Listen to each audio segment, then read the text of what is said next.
Once again, welcome back. In this lecture, we are going to learn about the life cycle of Plasmodium in humans, especially the erythrocytic stage. So, in previous lecture, we have discussed the pre-erythrocytic stage, and now we are going to discuss the erythrocytic stage. Brief मध्ये आपण pre erythrocytic stage मध्ये काय होतं बघूया.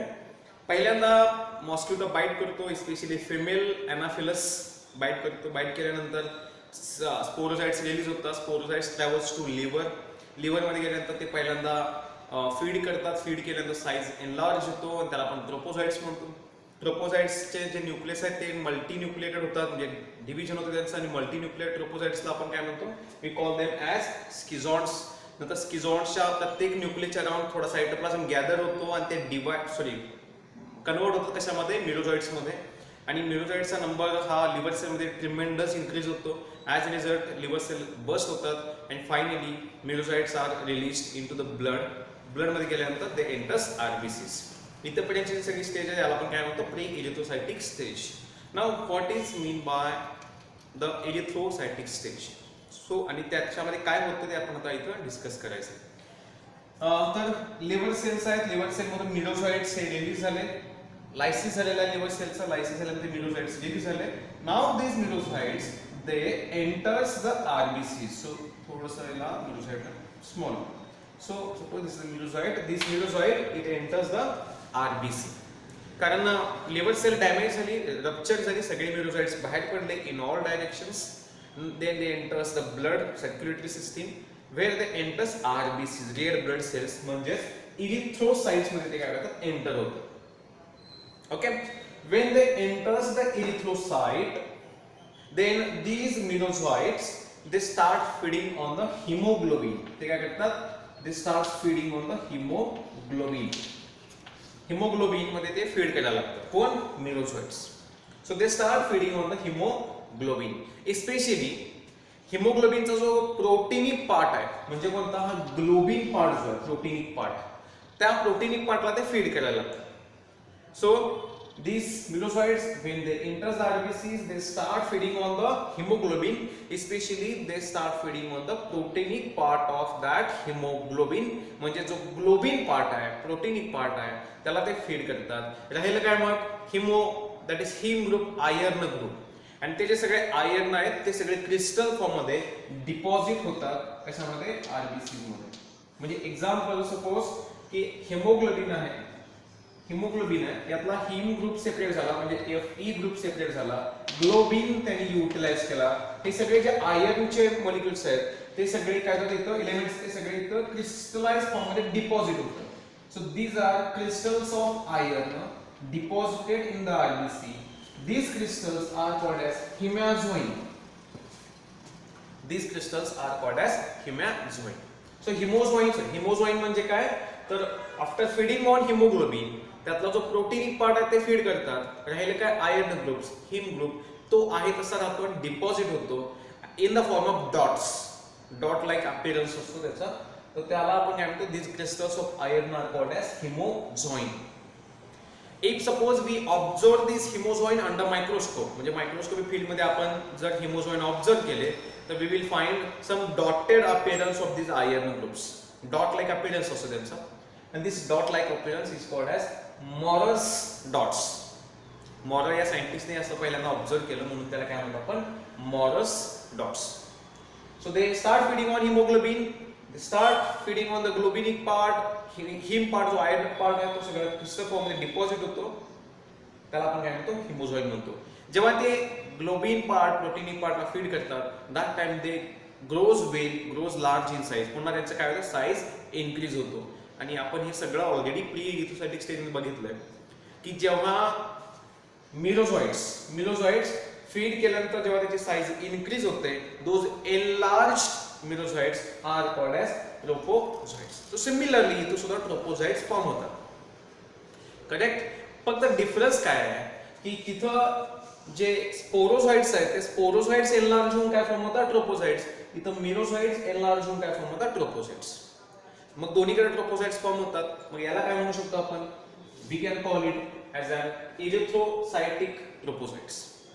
तिकडं first म्हणजे pre erythrocytic stage मध्ये जे ट्रोपोसाइट्स फॉर्म झाले त्याला आपण काय म्हणतो pre erythrocytic trophozoites. Now these can be called erythrocytic trophozoites. जेव्हा मिरोझॉइड्स एनलार्ज होतात आफ्टर ग्रोइंग और feeding on the globinic part, that enlarged merozoite is called as tropozoite. Okay, then हे जे ट्रोपोसाइट्स आहे त्याच्यामध्ये हा जो न्यूक्लियस आहे, न्यूक्लियस डिवाइड व्हायला लागतो similar to that of pre erythrocytic stage. Nucleus divide व्हायला लागतो आणि मग मल्टिपल न्यूक्लियस एकाच सेल मध्ये फॉर्म होतात. ट्रोपोसाइट ही सेल आहे, सो त्याच्यामध्ये एकाच सेल मध्ये मल्टिपल न्यूक्लियस फॉर्म होतात. सच मल्टी न्यूक्लिएटेड सेल, कारण डिव्हिजन झाला इथे न्यूक्लियस, सो आपण इथे म्हणू शकतो की न्यूक्लियर डिव्हिजन. न्यूक्लियर डिव्हिजन झालं, मल्टिपल न्यूक्लियस फॉर्म झाले, मग मल्टी न्यूक्लिएटेड ट्रोपोसाइटला आपण काय म्हणतो, we can call it as a schizont. त्याला आपण काय म्हणतो स्किझॉन. फक्त हे कसले स्किझॉन आहेत, एरिथ्रोसायटिक स्किझॉन. सो जेव्हा मल्टी न्यूक्लिएटेड किंवा मल्टिपल न्यूक्लियस ट्रोपोसाइट मध्ये अॅक्युमुलेट होतात, that time it is called as schizont. आणि एरिथ्रोसायटिक स्टेज मध्ये आहे म्हणून त्याला आपण काय म्हणतो एरिथ्रोसायटिक स्किझॉन. ओके, देन जो प्रत्येक न्यूक्लियस आहे त्या न्यूक्लियसच्या अराउंड आता इथे काय होतो, सायटोप्लाझम गॅदर व्हायला होतं, अॅक्युमुलेट व्हायला होतं प्रत्येक न्यूक्लियसच्या अराउंड. आणि मग अशा पद्धतीने बघा, हे न्यूक्लियस आहे आणि न्यूक्लियसच्या अराउंड इथं एक सायटोप्लाझम अॅक्युमुलेट झाला, इथं सायटोप्लाझम अॅक्युमुलेट झाला. So these schizon get converted or matured into again merozoites. ते कशामध्ये मॅच्युअर होतात, तर मेरोझॉइट्स मध्ये मॅच्युअर होतात. म्हणजे पुन्हा ते स्किझॉन आहेत, ते स्किझॉन्स या मेरोझॉइट मध्ये मॅच्युअर होतात. हे कसले आहेत, erythrocytic merozoites. Okay, so mature झाले, finally they grows large in number. त्यांचा नंबर मेरोझॉइट्सचा इतका नंबर वाढायला लागतो. Thousands of merozoites accumulate in the RBCs. तुम्हाला कन्फ्युजन होऊ नये म्हणून पुन्हा एकदा सांगतो, पहिल्यांदा आपण लिव्हर मध्ये बघितलं होतं, लिव्हर सेल, आणि आता कशामध्ये बघतोय आरबीसी. लिव्हर मध्ये बघितलं त्याला आपण प्री एरिथ्रोसायटिक म्हणतो, आरबीसी मध्ये बघतोय आपण काय म्हणतो एरिथ्रोसायटिक. अदरवाइज स्टेजेस त्याच आहेत, मिरोझॉइट, ट्रोपोझॉइट, स्किझॉन्स, मेरोझॉइट्स. फक्त हा मेरोझॉइट कुठून आला होता, लिव्हर मधून आला होता. म्हणजे हा प्री एरिथ्रोसायटिक मेरोझॉइट होता, एंटर होऊन कन्वर्ट होऊन तो कशामध्ये झालेला आहे, एरिथ्रोसायटिक मेरोझॉइट मध्ये. फायनली दिस एरिथ्रोसायटिक मेरोझॉइट जे आहेत त्यांचा नंबर खूप वाढतो, ट्रिमेंडस थाउजंड्स मध्ये नंबर त्यांचा वाढतो, आणि ते put pressure on the RBCs. Finally इथं प्रेशर कसं येणार, आरबीसी वर येतं. मग आरबीसीचे वॉल ब्रेक होतात आणि मग आरबीसी मधून सगळे मेरोझॉइट्स पुन्हा ब्लड मध्ये रिलीज होतात. So this is an cycle called as erythrocytic stage. So पुन्हा हे सगळे मेरोझॉइट्स रिलीज झाले. मग हे एरिथ्रोसायटिक कुठे रिलीज झाले, मेरोझॉइट्स कुठे रिलीज झाले, ब्लड मध्ये रिलीज झाले. पुन्हा ते काय करणार बघा, again they will enter another RBC. पुन्हा आरबीसी मध्ये गेल्यानंतर ग्रो होतील ट्रोपोसाइट्स. ट्रोपोसाइट्स मध्ये न्यूक्लियस डिवाइड होईल, एरिथ्रोसायटिक स्किझॉन्स, पुन्हा स्किझॉन्स त्याच्या अराउंड सायटोप्लाझम एकत्र होईल, मॅच्युअर होतील मेरोझॉइट्स, पुन्हा मेरोझॉइट्स येतील पुन्हा आरबीसी मध्ये. म्हणजे ही सायकल जी आहे ती कंटिन्यू होते. So it continues. असं ऑब्झर्व केलं जातं की ह्युमन बीइंग मध्ये single RBC can be infected by multiple merozoites. म्हणजे एका आरबीसी मध्ये मल्टिपल मेरोझॉइट्स ऑब्झर्व केले जाऊ शकतात. ओके, असं होऊ शकतं. मग असं प्रत्येक वेळी असं होणार की आरबीसी रिलीज होणार लिव्हर मधून, मेरोझॉइट्स रिलीज होणार लिव्हर मधून, आरबीसी मध्ये जाणार, आरबीसी रप्चर करणार, रप्चर केले की टेम्परेचर वाढतं, फिवर येतं, पुन्हा दुसऱ्या आरबीसी मध्ये एंटर होईल, पुन्हा फिवर कमी, पुन्हा फिवर इन्क्रीज डिक्रीज. म्हणजे we can observe and waves of fever. Fever म्हणजे थोडा टेम्परेचर इन्क्रीज होतं, कमी होतं, इन्क्रीज होतं, कमी होतं. हे कशामुळे होतं, आरबीसी मध्ये जातात, मल्टिप्लाय होतात, टेम्परेचर कमी, आरबीसी लायसिस करतात, रिलीज होतात, टेम्परेचर इन्क्रीज. कारण सगळे जेव्हा ते ब्लड मध्ये एंटर होणार त्यावेळी सगळे आपले पायरोजेनिक सबस्टन्सेस सगळे ऍक्टिव्ह होतात, हायपोथॅलॅमस ऍक्टिव्ह होतो, टेम्परेचर वाढतं, पुन्हा नवीन आरबीसी मध्ये जातात. So likewise we can observe these waves of fever. Okay, and it is also observed that single RBC can be infected by more than one merozoite. 2 to 6 merozoites can be observed in single RBC. So this is an erythrocytic stage where the infects RBCs and causes their lysis. RBC चं lysis होतं. आणि मग जेव्हा RBC चं lysis होतं त्यावेळी मग अनेक कंडिशन्स डेव्हलप व्हायला लागतात. ओके, कारण RBCच्या इथं पुढे काय होतं बघा, जेव्हा इथं आरबीसी लाईज झाली, ओके, इथं आरबीसी लाईज झाली आरबीसी लाईज झाल्यानंतर त्या ज्या डेड आरबीसीज आहेत, dead RBCs they accumulates in the spleen. त्याच्या डेड आरबीसी आहेत त्या सगळ्या कुठे अक्युमुलेट होतात, स्प्लीन मध्ये अक्युमुलेट होतात. आणि स्प्लीन मध्ये जेव्हा डेड आरबीसी अक्युमुलेट होतात त्यावेळी स्प्लीनचं काय होतं, स्वेलिंग होतं. So dead RBC accumulates in the spleen that results into swelling of those swelling of spleen, and that condition is called as splenomegaly. तर आपण काय म्हणतो, splenomegaly. स्प्लिनोमेगाली कशामुळे होतं, तर जेव्हा डेड आरबीसीज या स्प्लीन मध्ये अक्युमुलेट होतात, अक्युमुलेट झाल्यामुळे तिथं काय होतं, स्प्लीनचं स्वेलिंग होतं. आणि स्प्लीनचं जेव्हा स्वेलिंग होतं त्यावेळी ती कंडिशन डेव्हलप होते, याला आपण काय म्हणतो, स्प्लिनोमेगाली. साइड बाय साइड जॉन्डिस पण डेव्हलप व्हायला लागतो. आरबीसीचा नंबर कमी झाल्यामुळे अॅनिमिया डेव्हलप होतो, अॅनिमिक कंडिशन. सो स्प्लिनोमेगाली म्हणजे मलेरिया होतं त्यावेळी या सगळ्या कंडिशन ऑब्झर्व होतात. We can observe jaundice symptoms, we can observe splenomegaly, we can observe anaemic condition. Anaemia म्हणजे आरबीसीचा नंबर कमी होतो, डिस्ट्रक्शन होतं RBCs. It is also observe that per day 5% RBCs are damaged during malaria condition. Per day 5% RBCs. आपल्या जे total RBC आहेत त्याच्या 5% RBC per day या डॅमेज व्हायला लागतात. So such conditions are observed. आणि मग त्यावेळी टेम्परेचर इन्क्रीज होणं, diarrhoeal conditions, headache, muscle pain, nausea, loss of appetite, this kind of symptoms are observed. So this is an erythrocytic stage of Plasmodium falciparum in human being. Okay, in human being it has two stages. First, pre-erythrocytic stage which complete in liver, and erythrocytic stage that completes in the RBCs. Clear? Okay. आता एक महत्त्वाचा factor सांगायचा आहे तो म्हणजे जेव्हा liver मधून मिडोसाइट्स release होतात तेव्हा ते सगळे मिडोसाइट्स, आता आपण बघितले की मिडोसाइट्स कुठे गेले, आरबीसी मध्ये गेले, आणि मग ते तर जाऊन ते पुन्हा इरिथ्रोसाइटिक मिडोसाइट्स मध्ये कन्वर्ट होतं.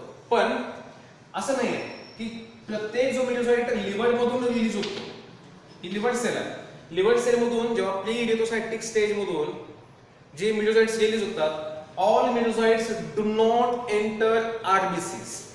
ते सगळे मिडोसाइट्स आरबीसी मध्ये एंटर होत नाहीत. काही मिडोसाइट्स हे डिफरन्शिएट होतात इनटू सेक्शुअल फॉर्म्स. काही मिडोसाइट्स काय होतात की सेक्शुअल फॉर्म मध्ये डिफरन्शिएट होतात. ओके, म्हणजे काही मिडोसाइट कन्वर्ट होतात कशामध्ये, तर मायक्रो गॅमेटोसाइट्स मध्ये. They forms micro gametocytes, and some merozoites converts to macro gametocytes. So this means all the medocytes which are released from the liver cell, they do not enter RBCs. Some of the medocytes they gets differentiated into sexual form. ते वेगळ्या form मध्ये differentiate होतात. तर ते काही micro गॅमेटोसाइट form करतात तर काही मॅक्रो गॅमेटोसाइट्स फॉर्म करतात. मायक्रो गॅमेटोसाइटला आपण काय म्हणतो, तर this is called as male plasma. It can form male structure. आणि जे मायक्रो गॅमेटोसाइट्स आहेत they can form female structure. So it can female sporocytes and male sporocytes. So काही जे आहे ते डिफरन्शिएट झाले कशामध्ये, तर मेल स्ट्रक्चर मध्ये. म्हणजे काही मेल फॉर्म करतात, काही फिमेल फॉर्म करतात. मेल स्पोरोसाइटला आपण काय म्हणतो, किंवा मेल गॅमेटोसाइट्सला काय म्हणतो, मायक्रो गॅमेटोसाइट, आणि फिमेल गॅमेटोसाइटला आपण काय म्हणतो, मॅक्रो गॅमेटोसाइट्स. सो काही मिडोसाइट्स कशामध्ये गेले, आरबीसी मध्ये गेले, आरबीसीचं लायसिस करतात ते, आणि मग ते सायकल कंटिन्यू होते. आणि काही जे merozoites they gets differentiated into male forms. ते मेल फॉर्म करत असतात, किंवा काही जे ते फिमेल फॉर्म्स करत असतात.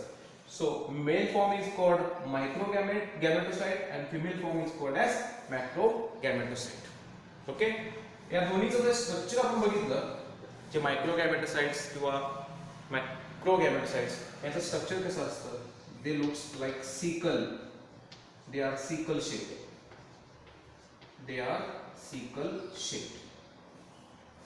So if we observe these micro and macro gametophytes under microscope, we will be getting an sickle shape. Sickle shape असं त्याचा. आणि म्हणून जो आपण या स्पीसीजला नाव देतो बघा, फॅल्सीपॅरम तो वर्ड कशावरून डिराइव केला तर याच्यावरून डिराइव केला. एक लॅटिन वर्ड आहे falx. Falx is a Latin word ज्याचा मीनिंग आहे सिकल. सिकल. सो या स्पेसिसची जे मेल गॅमेटोसाइट आणि फिमेल गॅमेटोसाइट्स आहेत याचा शेप कसा असतो सिकल शेपचा असतो आणि म्हणून आपण त्या स्पेसिसला काय म्हणतो falciparum because in Latin flax means sickle. Okay. So आता हे जे मेल प्लाझ्मोडियम फॅल्सिपॅरम फॉर्म झाले, फिमेल प्लाझ्मोडियम फॅल्सिपॅरम फॉर्म झाले. आता हे कुठे आहेत सगळे ब्लड मध्ये आहेत. ओके. आता बघा सगळ्यात महत्त्वाचं आता ते आहेत ब्लड मध्ये. पुन्हा एक नवीन मॉस्किटो आला आणि तो त्या ह्युमन बिंगला बाईट करतो. बाईट केल्यानंतर त्याचे जे प्रोबॉसिस आहे त्यामध्ये आता कोण जाणार आहे तर हे सगळे मेल प्लाझ्मोडियम आणि फिमेल प्लाझ्मोडियम ते प्रोबॉसिस मधून कुठे गेले आता they enters the stomach of mosquito. Okay. Now they enters the stomach of mosquito. पहिल्यांदा काय झालं होतं ते प्रोबॉसिस मधून स्पोरोसाइट त्याने रिलीज केले ह्युमन बॉडीमध्ये. आता काय झालं स्पोरोसाइट कन्वर्ट झाले कशामध्ये तर male plasmodium and female plasmodium मध्ये. अँड फायनली हे जे male and female micro and macro gametocytes आहेत ते त्याच प्रोबॉसिस मधून दुसऱ्या मॉस्किटोच्या स्टमक मध्ये एंटर होतात आणि मग स्टमक मध्ये एंटर झाल्यानंतर they undergoes sexual mode of reproduction. Okay. म्हणजे जेव्हा त्या मॉस्किटो मधून रिलीज झाले sporozoites that time they develop schizogony म्हणजेच asexual reproduction in human being. आणि ह्युमन बीइंग मध्ये पुन्हा मॉस्किटो मध्ये गेले that time they reproduces by sexual way that is called as gametogony. So likewise continues पुन्हा ते गॅमेट्स फॉर्म करणार मग ते डिव्हिजन त्यांचं सेक्शुअल रिप्रोडक्शन होणार. रिप्रोडक्शन झाल्यानंतर मग त्यांची एक स्पोरोसाइट फॉर्म होईल. स्पोरोसाइट पुन्हा ह्युमन बीइंग मध्ये येईल. पुन्हा मग प्रीजेटोसाइटिक एडिटोसाइटिक मग पुन्हा काय फॉर्म होणार merozoites. Merozoites again get converted to male and female plasmodium again enters the mosquito and this cycle continues. So overall the Plasmodium falciparum it has two life cycles, one that is completed in human called as schizogony asexual way and second that is completed in mosquito that is called gametogony that is asexual way of reproduction. Okay, so here in this lecture we have finished with the first part that is the life cycle of Plasmodium falciparum in the human beings. Clear? Thank you.